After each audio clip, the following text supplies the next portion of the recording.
Hello and good morning. How are you? I hope you're doing well, that you're having an awesome day today, an awesome weekend. I appreciate you taking the time to check out where I am with update number 3 of Pan That Palette, Pan Those Eyeshadows. We've got a lot to talk about and we get to pick a new palette today. On that note, let's go on and get started with the palette that I was able to make the most progress on.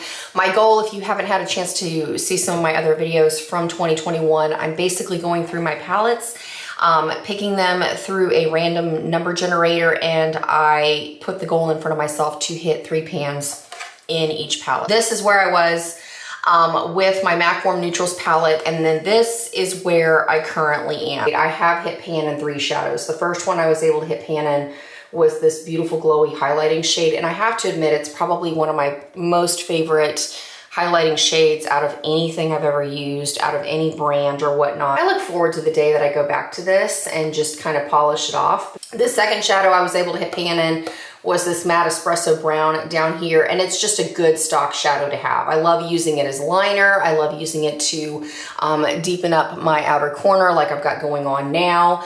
And I also love using it in my brows if I don't want to use a brow pencil, like something soft. Like today, I don't have a brow pencil on. I just used espresso shadow because I wanted kind of this darker, smokier kind of vibe going on. A shade like this is just wonderful to have in the collection, regardless of what brand it's from. Then, because I kind of hit a little bit of a brick wall with this palette, I wanted to make progress so I could go on and switch it out and put something else in. I decided to go on and just be very, very diligent about working on this warm gold shadow down here, and I love, love, love it. I've got another gold on my lid today that we're going to talk about in just a minute. I've kind of been digging this more like edgier vibe, like wearing the black glasses, wearing grays and smoky tone clothes with the warm toned eyeshadow. I'm just all about that vibe. As we go into the next palette, I have been working on the Lorac Pro Soleil palette. Here's where I was last time. As you can see, I didn't have a whole lot of progress. I had just started using the highlighting shade a little bit more consistently because I had finished my highlighting shade out of here. I had talked about using some of the shimmers, and I had talked about starting to use the kind of that fudge tone matte brown in the bottom row. This is where I currently am today. As you can see, I did hit pan in this gorgeous kind of a white cream highlighting shade down in this corner. I don't like it as well as I like the MAC, but it is a really, really beautiful formula.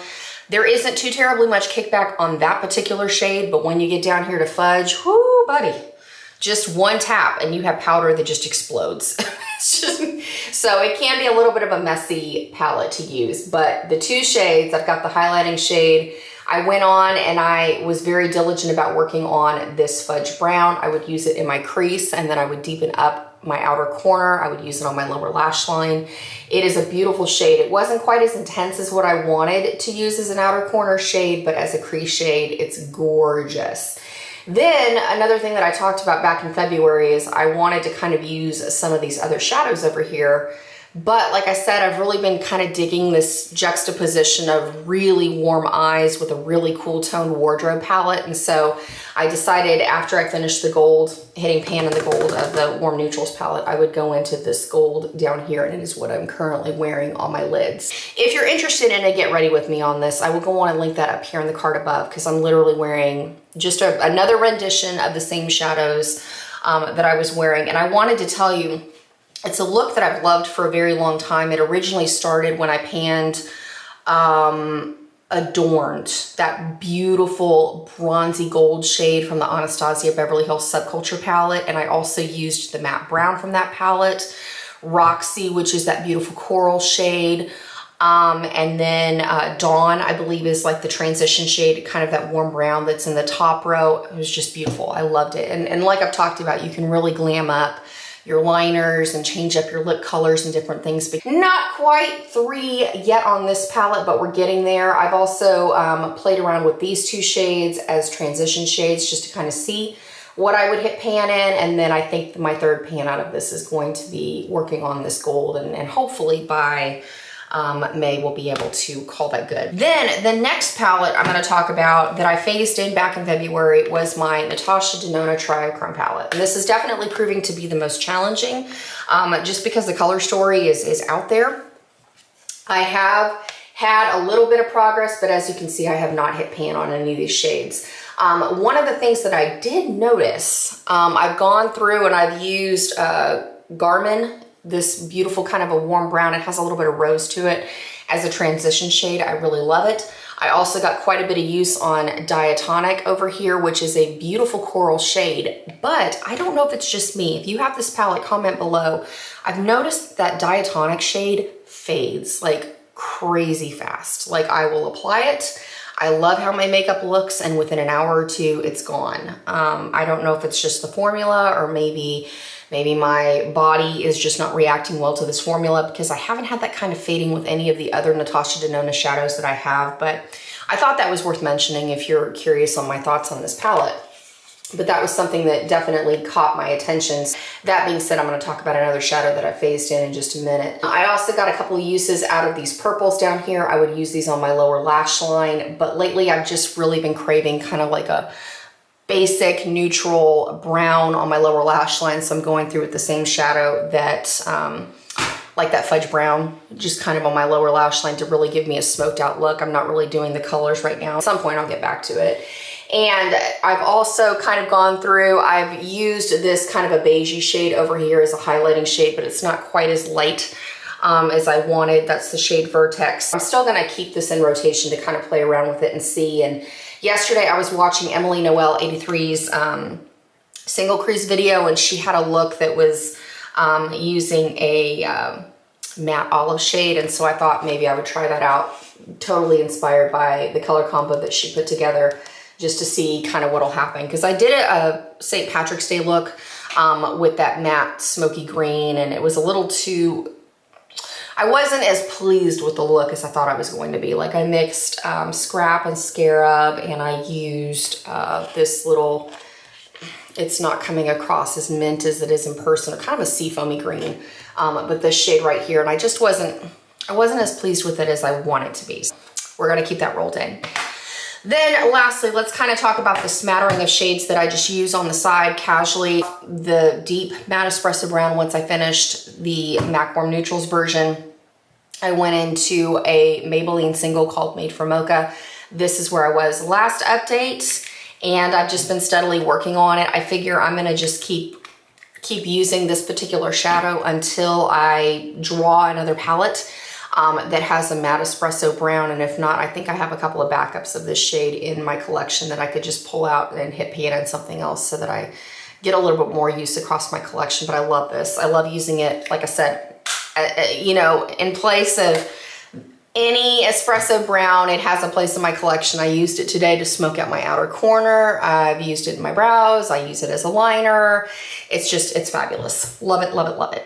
Highlighting shades. I have two that I've been gravitating towards.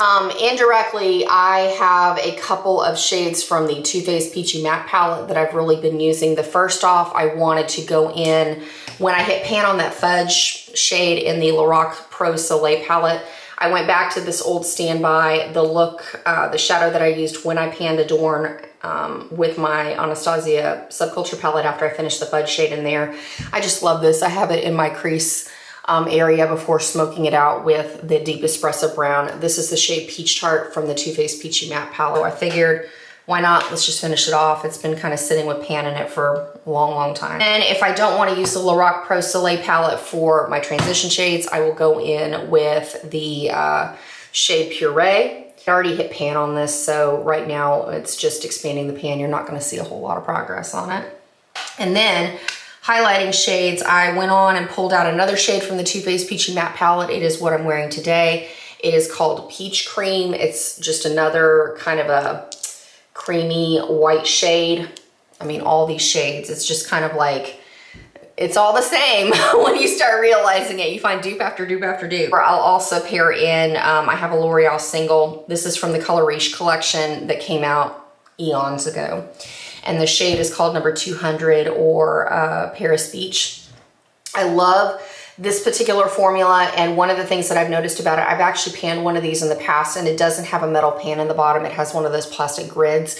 And I noticed that once you hit the plastic grid, that's when the shadow kind of tends to go off very quickly. So I wanted to go on and phase this in for my collection and just get some use on it. So it's just a basic creamy white, you know. Nothing to write home about. And then lastly, because I was having a lot of fading issues with that Diatonic shade, I just went back to my standby of Peach Punch from my Too Faced Peachy Matte palette. So I'm kind of hoping within the next couple of weeks that I can hit pan on this. Now it is time to choose another palette. So let me grab my phone, get out our number generator. Oh, this is so exciting. Let's see what we get. All right, random picker. All right, we've got 31 palettes in my collection. Here's my 1 to 31, and let's hit generate. Oh, all right, palette number 1. Let's see what we got. I don't remember what I wrote down for palette number 1. Matte Warm Neutrals. Let's pick again, shall we? You know what? Or actually, I'm curious. If I draw another palette again, would you want me to, or I mean, let me rephrase that. If I draw a palette I've already hit 3 shadows in, let me know your thoughts. Like, leave me a comment. Would you want to see me pan an additional 3 shadows out of that palette or choose something new? But I need a break from MAC Warm Neutrals. We're gonna draw again. So I cannot right now. Let's choose again.